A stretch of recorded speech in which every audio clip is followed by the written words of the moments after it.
Meanwhile, somebody else in that party is Nancy Pelosi. And, the Olympics, you're going to see the opening ceremonies tonight. If you watch, I don't know anybody who's excited about this year's Olympics. Here's the thing. They're being held in Beijing, China. And China is a very famous human rights violator for a variety of reasons. So the Speaker of the House had a message to these athletes who, after they compete, there's a press conference. And she made it very clear. Whatever you do, don't say anything bad about China. Watch. You're there to compete. Do not risk incurring the anger of the Chinese government because they are ruthless. I know there is a temptation on the part of some to speak out while they are there. I respect that, but I also worry about what the Chinese government might do. Everyone does think that, but that is insane that we're sending, that we're actually taking part in this, and we're going to the right. Go there, participate in your sport, and keep your mouth closed. Yeah, at the press conference, don't say what you really think. Right. You will be asked by a reporter. Keep in mind, she can't say, hey, reporters, don't ask those questions, because that would be an infringement on a reporter. But she can say, hey, if you're representing the United States, don't say anything bad. Although, think about it.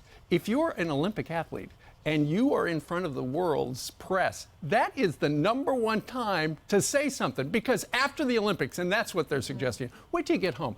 Nobody's going to care then. When you're right there, that would be the maximum time to do it. That's exactly what Enes Kanter, Freedom. Remember, he's from Turkey, got his citizenship, changed his name to Freedom. Listen to what he said.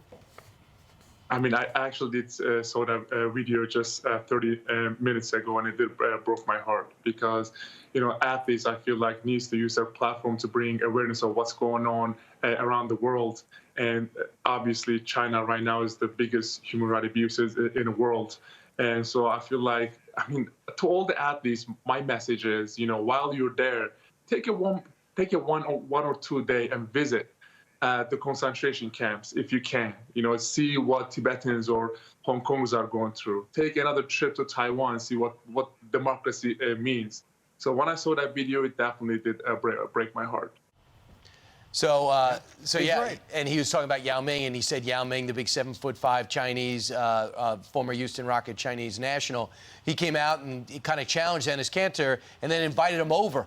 And then Enes goes, sounds good, I'll come over. And let's make sure we go see the Uyghurs, and let's go visit Hong Kong.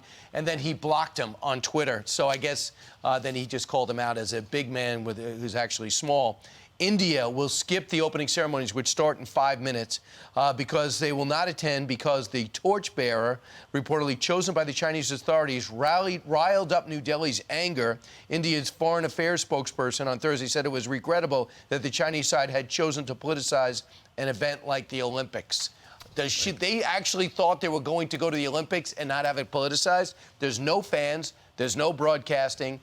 There's no broadcasters in the country. Right. So you were going to look at, I understand why Japan did it, but there's no way that China should be doing it. When we put 101,000 people in the Michigan Stadium, you should be able to put some people in an arena. Even their family members can't go. If that were your child, wouldn't you want to be there? So you're not allowed to bring your family, and you're not allowed to talk. That's just one of the things that threw off Simone Biles, evidently. She was so out of her element because there was no one around. Also, it could be, when you see the athletes, if you watch the opening ceremonies later, as it will be broadcast here in the United States, if you are watching, you may know, unless you count, you might actually be missing some American athletes, because some American athletes apparently feel so strongly about human rights violations of China, they don't want to take part in it. Mm-hmm. But rather than announce that they're not doing it, they're just going to sit in the Olympic Village. They, too, will not say, hey, I had a little silent protest until after the games, and they're back here in America. Where they can speak freely and safely. 3.5 weeks. It's crazy. Hi, everyone. I'm Brian Kilmeade. I want you to do me a favor. I want you to click to subscribe to the Fox News YouTube page. This is the only way that I know for sure that you're not going to miss any great commentary, any great news bites, any great interviews coming your way on Fox. You can get it all here on YouTube. So subscribe right now.